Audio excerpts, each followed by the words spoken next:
The Federalist Papers number 38.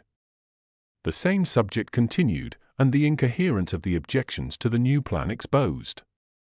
From the New York Packet. Tuesday, January 15, 1788. Madison. To the people of the state of New York. It is not a little remarkable that in every case reported by ancient history, in which government has been established with deliberation and consent, the task of framing it has not been committed to an assembly of men, but has been performed by some individual citizen of preeminent wisdom and approved integrity. Minos, we learn, was the primitive founder of the government of Crete, as Seleucus was of that of the Locrians. Theseus first, and after him Draco and Solon, instituted the government of Athens. Lycurgus was the lawgiver of Sparta. The foundation of the original government of Rome was laid by Romulus, and the work completed by two of his elective successors, Numa and Tullius Hostilius. On the abolition of royalty, the consular administration was substituted by Brutus, who stepped forward with a project for such a reform, which, he alleged, had been prepared by Tullius Hostilius, and to which his address obtained the assent and ratification of the Senate and people. This remark is applicable to Confederate government also. Amphictyon, we are told, was the author of that which bore his name. The Achaean League received its first birth from Achaeus, and its second from Aratus. What degree of agency these reputed lawgivers might have in their respective establishments, or how far they might be clothed with the legitimate authority of the people, cannot in every instance be ascertained. In some, however, the proceeding was strictly regular. Draco appears to have been entrusted by the people of Athens with indefinite powers to reform its government and laws. And Solon, according to Plutarch, was in a manner compelled, by the universal suffrage of his fellow citizens, to take upon him the sole and absolute power of new modeling the constitution. The proceedings under Lycurgus were less regular, but as far as the advocates for a regular reform could prevail, they all turned their eyes towards the single efforts of that celebrated patriot and sage, instead of seeking to bring about a revolution by the intervention of a deliberative body of citizens. Whence could it have proceeded, that a people, jealous as the Greeks were of their liberty, should so far abandon the rules of caution as to place their destiny in the hands of a single citizen? Whence could it have proceeded, that the Athenians, a people who would not suffer an army to be commanded by fewer than 10 generals, and who required no other proof of danger to their liberties than the illustrious merit of a fellow citizen, should consider one illustrious citizen as a more eligible depositary of the fortunes of themselves and their posterity, than a select body of citizens, from whose common deliberations more wisdom, as well as more safety, might have been expected? These questions cannot be fully answered, without supposing that the fears of discord and disunion among a number of councillors exceeded the apprehension of treachery or incapacity in a single individual. History informs us, likewise, of the difficulties with which these celebrated reformers had to contend, as well as the expedients which they were obliged to employ in order to carry their reforms into effect. Solon, who seems to have indulged a more temporizing policy, confessed that he had not given to his countrymen the government best suited to their happiness, but most tolerable to their prejudices. And Lycurgus, more true to his object, was under the necessity of mixing a portion of violence with the authority of superstition, and of securing his final success by a voluntary renunciation, first of his country, and then of his life. If these lessons teach us, on one hand, to admire the improvement made by America on the ancient mode of preparing and establishing regular plans of government, they serve not less, on the other, to admonish us of the hazards and difficulties incident to such experiments, and of the great imprudence of unnecessarily multiplying them. Is it an unreasonable conjecture that the errors which may be contained in the plan of the Convention are such as have resulted rather from the defect of antecedent experience on this complicated and difficult subject, than from a want of accuracy or care in the investigation of it, and, consequently, such as will not be ascertained until an actual trial shall have pointed them out? This conjecture is rendered probable, not only by many considerations of a general nature, but by the particular case of the Articles of Confederation. It is observable that among the numerous objections and amendments suggested by the several states, when these articles were submitted for their ratification, not one is found which alludes to the great and radical error which on actual trial has discovered itself.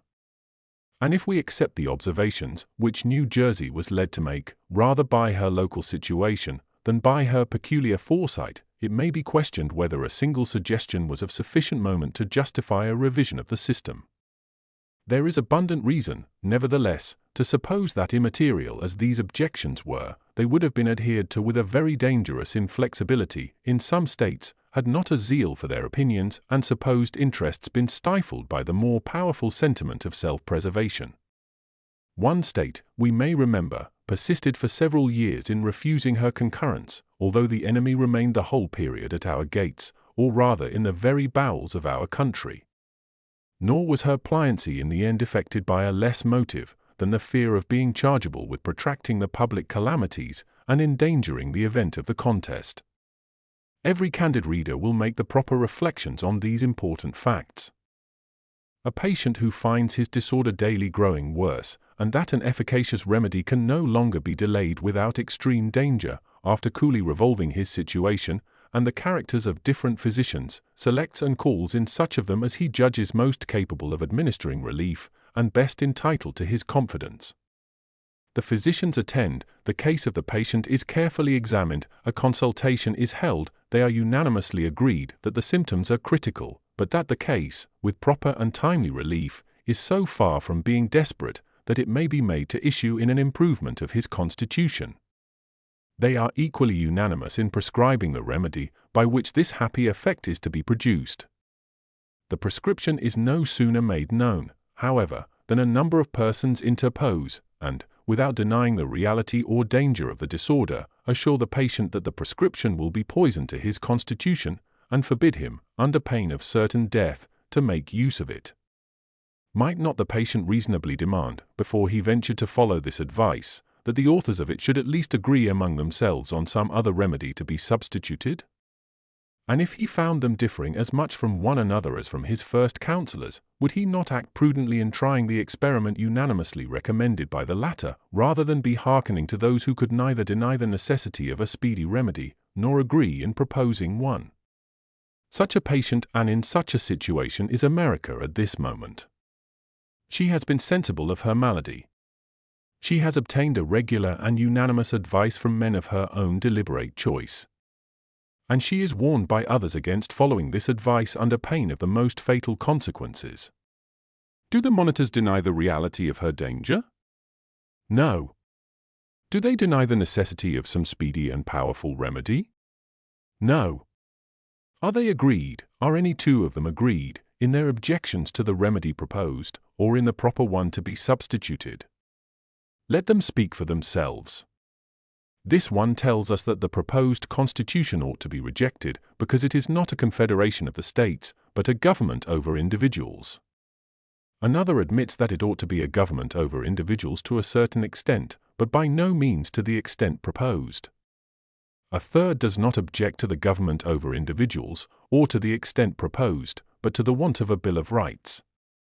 A fourth concurs in the absolute necessity of a Bill of Rights, but contends that it ought to be declaratory, not of the personal rights of individuals, but of the rights reserved to the states in their political capacity. A fifth is of opinion that a Bill of Rights of any sort would be superfluous and misplaced, and that the plan would be unexceptionable but for the fatal power of regulating the times and places of election. An objector in a large state exclaims loudly against the unreasonable equality of representation in the Senate. An objector in a small state is equally loud against the dangerous inequality in the House of Representatives. From this quarter, we are alarmed with the amazing expense, from the number of persons who are to administer the new government. From another quarter, and sometimes from the same quarter, on another occasion, the cry is that the Congress will be but a shadow of a representation, and that the government would be far less objectionable if the number and the expense were doubled. A patriot in a state that does not import or export discerns insuperable objections against the power of direct taxation. The patriotic adversary in a state of great exports and imports is not less dissatisfied that the whole burden of taxes may be thrown on consumption. This politician discovers in the Constitution a direct and irresistible tendency to monarchy that is equally sure it will end in aristocracy. Another is puzzled to say which of these shapes it will ultimately assume, but sees clearly it must be one or other of them, whilst a fourth is not wanting, who with no less confidence affirms that the Constitution is so far from having a bias towards either of these dangers, that the weight on that side will not be sufficient to keep it upright and firm against its opposite propensities. With another class of adversaries to the Constitution, the language is that the legislative, executive, and judiciary departments are intermixed in such a manner as to contradict all the ideas of regular government and all the requisite precautions in favor of liberty. Whilst this objection circulates in vague and general expressions, there are but a few who lend their sanction to it. Let each one come forward with his particular explanation, and scarce any two are exactly agreed upon the subject. In the eyes of one, the junction of the Senate with the President in the responsible function of appointing to offices, instead of vesting this executive power in the executive alone, is the vicious part of the organization. To another, the exclusion of the House of Representatives, whose numbers alone could be a due security against corruption and partiality in the exercise of such a power, is equally obnoxious. With another, the admission of the President into any share of a power which ever must be a dangerous engine in the hands of the executive magistrate is an unpardonable violation of the maxims of republican jealousy. No part of the arrangement, according to some, is more inadmissible than the trial of impeachments by the Senate, which is alternately a member both of the legislative and executive departments, when this power so evidently belonged to the judiciary department. We concur fully, reply others, in the objection to this part of the plan, but we can never agree that a reference of impeachments to the judiciary authority would be an amendment of the error.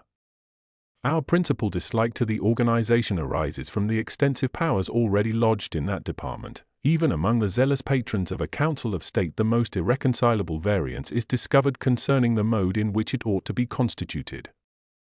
The demand of one gentleman is, that the council should consist of a small number to be appointed by the most numerous branch of the legislature. Another would prefer a larger number, and considers it as a fundamental condition that the appointment should be made by the President himself. As it can give no umbrage to the writers against the plan of the Federal Constitution, let us suppose that as they are the most zealous, so they are also the most sagacious of those who think the late convention were unequal to the task assigned them, and that a wiser and better plan might and ought to be substituted. Let us further suppose that their country should concur, both in this favorable opinion of their merits, and in their unfavorable opinion of the convention, and should accordingly proceed to form them into a second convention, with full powers, and for the express purpose of revising and remoulding the work of the first. Were the experiment to be seriously made, though it required some effort to view it seriously even in fiction, I leave it to be decided by the sample of opinions just exhibited, whether, with all their enmity to their predecessors, they would, in any one point, depart so widely from their example, as in the discord and ferment that would mark their own deliberations, and whether the Constitution, now before the public, would not stand as fair a chance for immortality as Lycurgus gave to that of Sparta, by making its change to depend on his own return from exile and death, if it were to be immediately adopted, and were to continue in force, not until a better, but until another should be agreed upon by this new assembly of lawgivers. It is a matter both of wonder and regret that those who raise so many objections against the new Constitution should never call to mind the defects of that which is to be exchanged for it. It is not necessary that the former should be perfect, it is sufficient that the latter is more imperfect. No man would refuse to give brass for silver or gold, because the latter had some alloy in it. No man would refuse to quit a shattered and tottering habitation for a firm and commodious building, because the latter had not a porch to it, or because some of the rooms might be a little larger or smaller, or the ceilings a little higher or lower than his fancy would have planned them. But waiving illustrations of this sort, is it not manifest that most of the capital objections urged against the new system lie with tenfold weight against the existing Confederation? Is an indefinite power to raise money dangerous in the hands of the federal government? The present Congress can make requisitions to any amount they please, and the states are constitutionally bound to furnish them. They can emit bills of credit as long as they will pay for the paper. They can borrow, both abroad and at home, as long as a shilling will be lent. Is an indefinite power to raise troops dangerous? The Confederation gives to Congress that power also, and they have already begun to make use of it. Is it improper and unsafe to intermix the different powers of government in the same body of men? Congress, a single body of men, are the sole depositary of all the federal powers. Is it particularly dangerous to give the keys of the Treasury and the command of the army into the same hands? The Confederation places them both in the hands of Congress. Is a Bill of Rights essential to liberty? The Confederation has no Bill of Rights. Is it an objection against the new Constitution that it empowers the Senate, with the concurrence of the executive, to make treaties which are to be the laws of the land? The existing Congress, without any such control, can make treaties which they themselves have declared, and most of the states have recognized, to be the supreme law of the land. Is the importation of slaves permitted by the new Constitution for 20 years? By the old it is permitted forever. I shall be told that however dangerous this mixture of powers may be in theory, it is rendered harmless by the dependence of Congress on the state for the means of carrying them into practice, that however large the mass of powers may be, it is in fact a lifeless mass.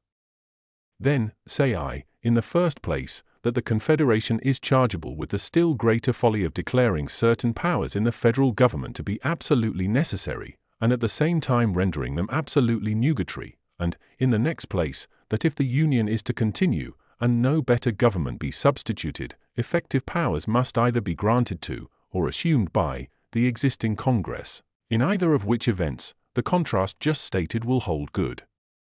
But this is not all. Out of this lifeless mass has already grown an excrescent power, which tends to realize all the dangers that can be apprehended from a defective construction of the supreme government of the Union.